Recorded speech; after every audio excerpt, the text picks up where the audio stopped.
കർത്താവ് നിങ്ങളോടുകൂടെ അങ്ങേ ആത്മാവോടുകൂടെ. വിശുദ്ധ യോഹന്നാൻ അറിയിച്ച പരിശുദ്ധ സുവിശേഷത്തിൽ നിന്ന് കർത്താവേ അങ്ങേക്ക് മഹത്വം. അധ്യായം 6, 51 മുതലുള്ള തിരുവചന ഭാഗം. അക്കാലത്ത് യേശു ജനക്കൂട്ടത്തോട് അരുൾ ചെയ്തു, സ്വർഗത്തിൽ നിന്നിറങ്ങിയ ജീവനുള്ള അപ്പം ഞാനാണ്. ആരെങ്കിലും ഈ അപ്പത്തിൽ നിന്ന് ഭക്ഷിച്ചാൽ അവൻ എന്നേക്കും ജീവിക്കും. ലോകത്തിൻ്റെ ജീവന് വേണ്ടി ഞാൻ നൽകുന്ന അപ്പം എൻ്റെ ശരീരമാണ്. ഇതേപ്പറ്റി യഹൂദർക്കിടയിൽ തർക്കമുണ്ടായി. തൻ്റെ ശരീരം നമുക്ക് ഭക്ഷണമായി തരാൻ ഇവൻ എങ്ങനെ കഴിയും എന്നവർ ചോദിച്ചു. യേശു പറഞ്ഞു, സത്യം സത്യമായി ഞാൻ നിങ്ങളോട് പറയുന്നു, നിങ്ങൾ മനുഷ്യപുത്രൻ്റെ ശരീരം ഭക്ഷിക്കുകയും അവൻ്റെ രക്തം പാനം ചെയ്യുകയും ചെയ്യുന്നില്ലെങ്കിൽ നിങ്ങൾക്ക് ജീവനുണ്ടായിരിക്കുകയില്ല. എൻ്റെ ശരീരം ഭക്ഷിക്കുകയും എൻ്റെ രക്തം പാനം ചെയ്യുകയും ചെയ്യുന്നവന് നിത്യജീവനുണ്ട്. അവസാന ദിവസം ഞാൻ അവനെ ഉയിർപ്പിക്കും. എന്തെന്നാൽ എൻ്റെ ശരീരം യഥാർത്ഥ ഭക്ഷണമാണ്, എൻ്റെ രക്തം യഥാർത്ഥ പാനീയവുമാണ്. എൻ്റെ ശരീരം ഭക്ഷിക്കുകയും എൻ്റെ രക്തം പാനം ചെയ്യുകയും ചെയ്യുന്നവൻ എന്നിലും ഞാൻ അവനിലും വസിക്കുന്നു. ജീവിക്കുന്നവനായ പിതാവ് എന്നെ അയച്ചു. ഞാൻ പിതാവ് മൂലം ജീവിക്കുന്നു. അതുപോലെ എന്നെ ഭക്ഷിക്കുന്നവൻ ഞാൻ മൂലം ജീവിക്കും. ഇത് സ്വർഗത്തിൽ നിന്നിറങ്ങി വന്ന അപ്പമാണ്. പിതാക്കന്മാർ മന്ന ഭക്ഷിച്ചു, എങ്കിലും മരിച്ചു. അതുപോലെയല്ല ഈ അപ്പം. ഇത് ഭക്ഷിക്കുന്നവൻ എന്നേക്കും ജീവിക്കും. കർത്താവിൻ്റെ സുവിശേഷം. ക്രിസ്തുവേ അങ്ങേക്ക് സ്തുതി.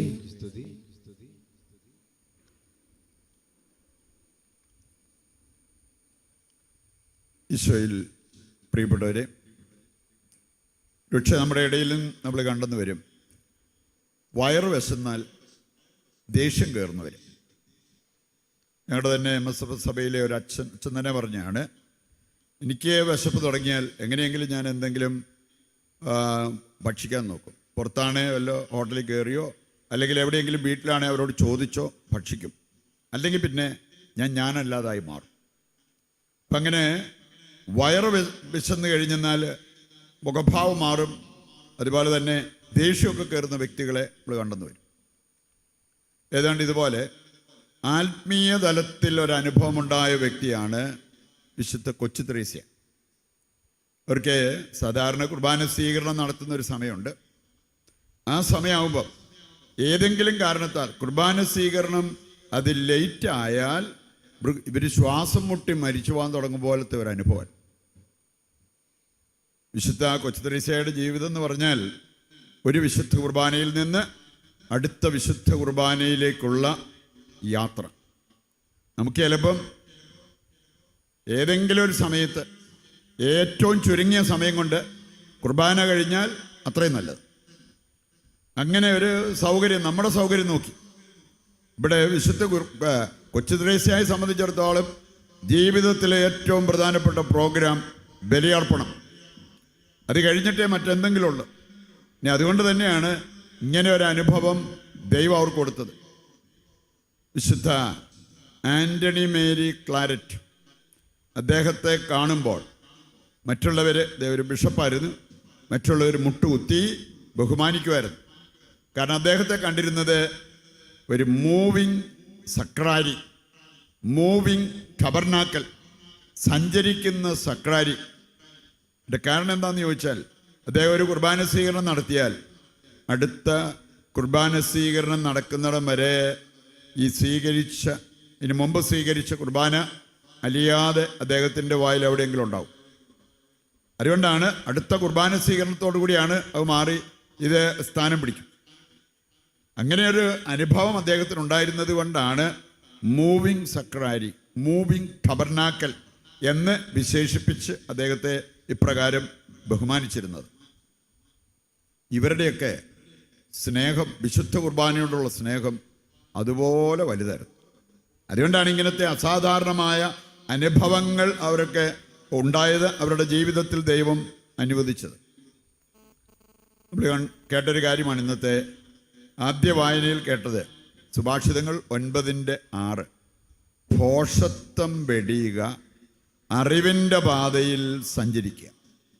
വിശുദ്ധ കുർബാനയെ പ്രണയിക്കാത്തവർ ഭോഷന്മാരാണ് എന്നതിന് ഒരു സംശയം വേണ്ട. ഭോഷത്വം വെടിയുക, അറിവിൻ്റെ പാതയിൽ സഞ്ചരിക്കുക.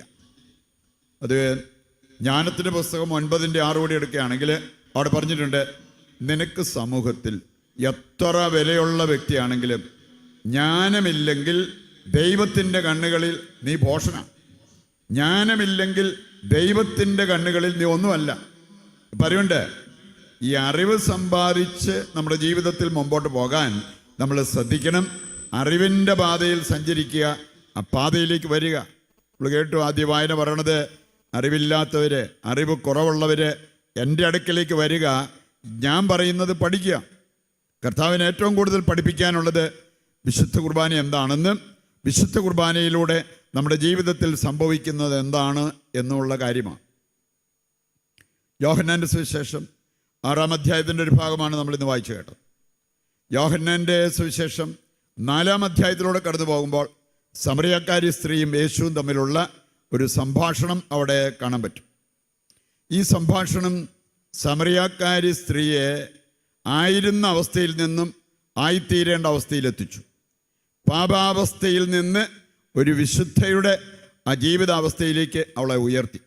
പിന്നീട് നമ്മൾ കാണുകയാണ്, കർത്താവിനോട് ഏതാണ്ട് ഭ്രാന്ത് പിടിച്ചതുപോലത്തെ സ്നേഹം. അതുപോലെ ഓടി നടന്ന് അവൾക്കുണ്ടായ കാര്യങ്ങൾ പങ്കുവയ്ക്കുന്നത്, അവളുടെ യേശുവിനെക്കുറിച്ച് പറയണത്, വലിയ വിദ്യാഭ്യാസമോ പ്രസംഗജാതിരിയൊന്നും ഇല്ലായിരുന്നെങ്കിലും ഓടി നടന്ന് അവൾ കർത്താവിനെക്കുറിച്ച് പറഞ്ഞ് ഒരുപാട് വ്യക്തികളെ കർത്താവിൻ്റെ അടുത്ത് എത്തിച്ചു.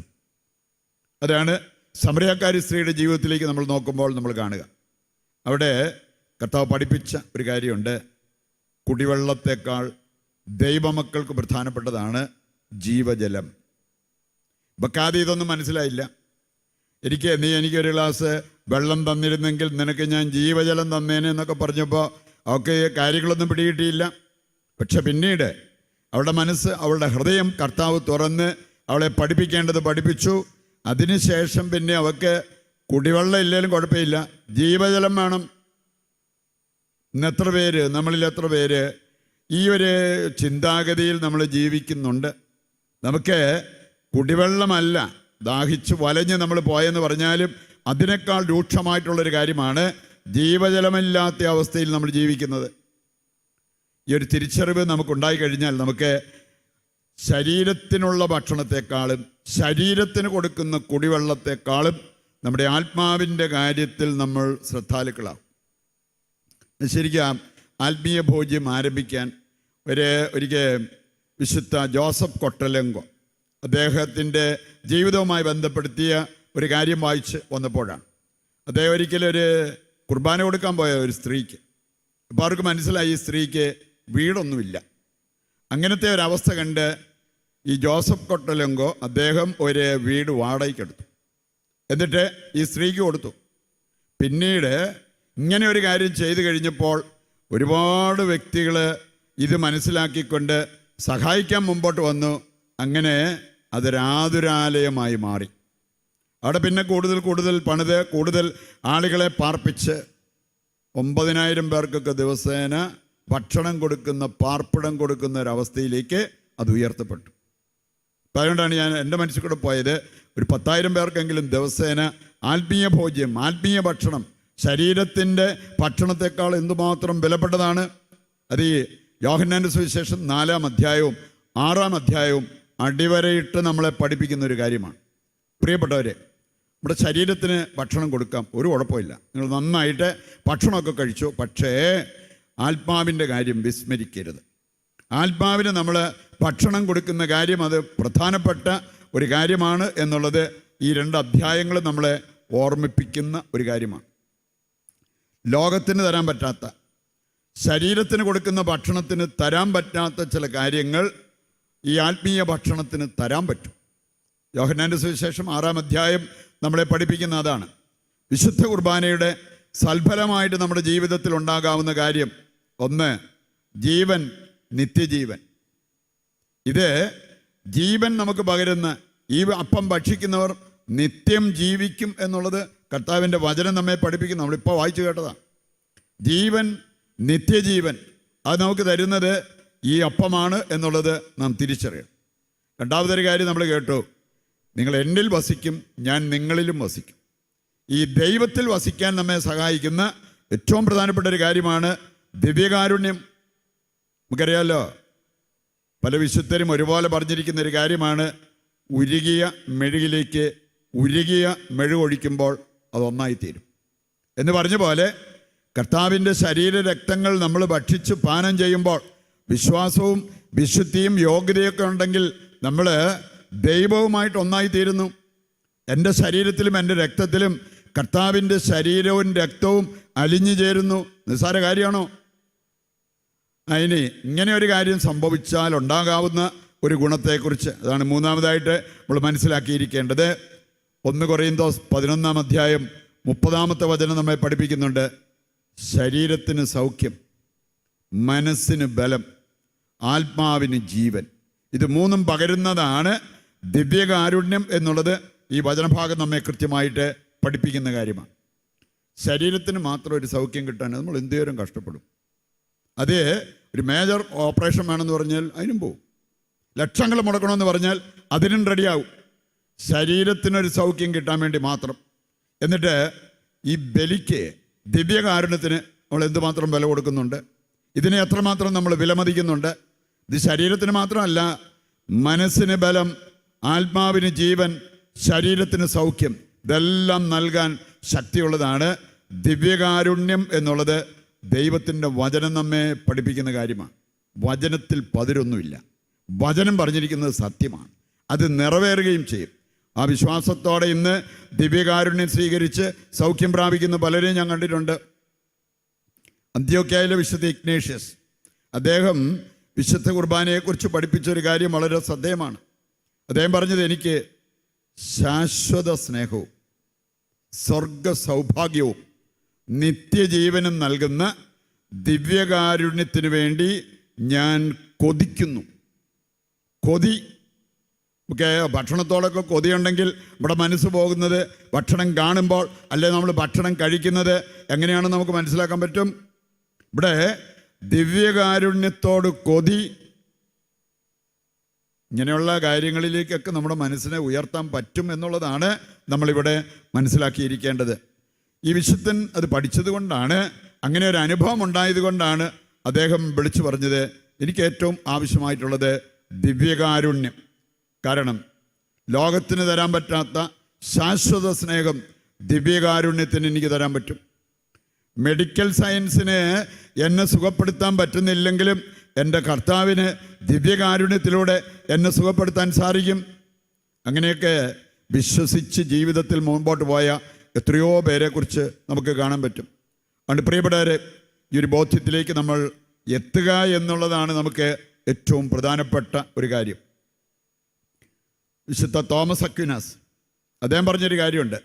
വിശുദ്ധ കുർബാനയെക്കുറിച്ച് അദ്ദേഹം പഠിപ്പിക്കുന്നത്, വിശുദ്ധ കുർബാന ഇന്നലെയും ഇന്നും നാളെയും ഒരുപോലെ മനോഹരമായി സമ്മേളിക്കുന്ന ഒരു യാഥാർത്ഥ്യമാണ്. ഇന്നലെയും ഇന്നും നാളെയും സമ്മേളിക്കുന്നത്.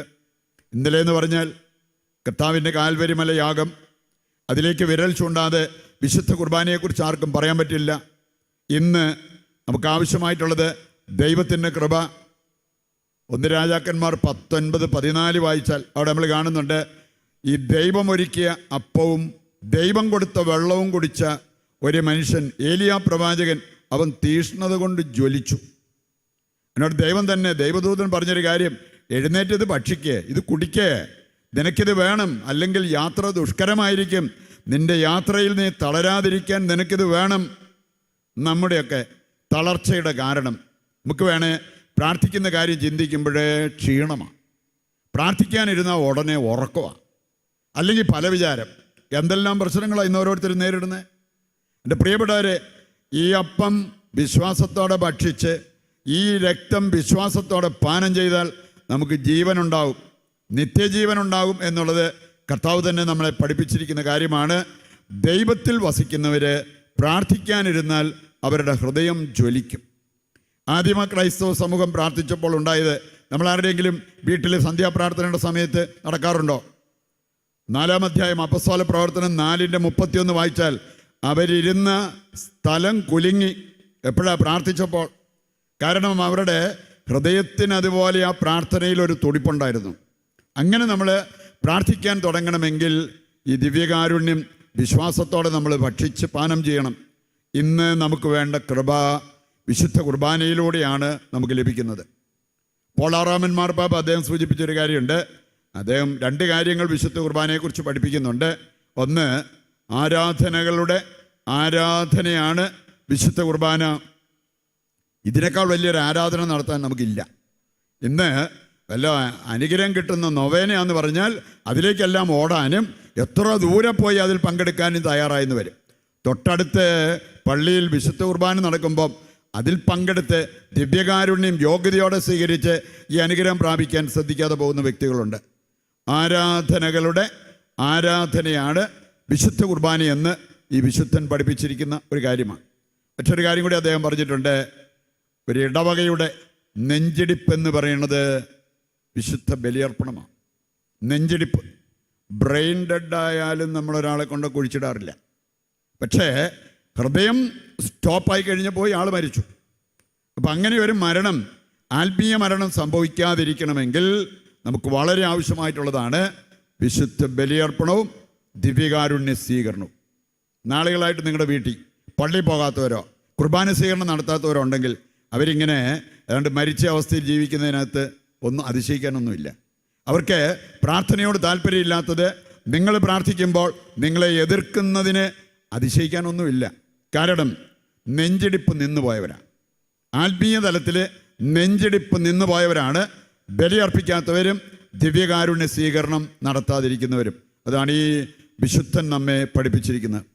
പ്രിയപ്പെട്ടവരെ, ഇന്നത്തെ 2ാം വായനയിൽ നമ്മൾ കേട്ടു, ഭോഷന്മാരാകരുത്, കർത്താവിൻ്റെ അഭീഷ്ടം എന്തെന്ന് മനസ്സിലാക്കുക, വീഞ്ഞുകുടി ചുന്മത്തരാകരുത്, കാരണം അതിൽ ദുരാസക്തിയുണ്ട്, മറിച്ച് ആത്മാവിനാൽ പൂരിതരാകുവിൻ. അതെപ്പോൾ സംഭവിക്കും? വിശുദ്ധ ബലി യോഗ്യതയോടെ അർപ്പിക്കുമ്പോൾ. അങ്ങനെ വരുന്നവർക്ക് ആത്മാവിൽ പൂരിതരാകാൻ സാധിക്കും. അവരുടെ ജീവിതത്തിൽ അതിൻ്റേതായിട്ടുള്ള നേട്ടങ്ങളുണ്ടാവും. ഈ കാര്യങ്ങൾ ഹൃദയത്തിലേക്ക് ഏറ്റെടുത്തുകൊണ്ട് അതനുസരിച്ച് നമ്മുടെ ജീവിതം ക്രമീകരിച്ച് മുമ്പോട്ട് പോകുവാൻ, പ്രത്യേകിച്ച് വിശുദ്ധ കുർബാനയെ പ്രണയിക്കുന്നവരായി മാറുവാൻ നമ്മെ ഓരോരുത്തരെയും അനുഗ്രഹിക്കണമെന്ന് ദൈവത്തോട് നമുക്ക് ഈ ബലിയിൽ പ്രത്യേകം പ്രാർത്ഥിക്കുകയും ചെയ്യാം.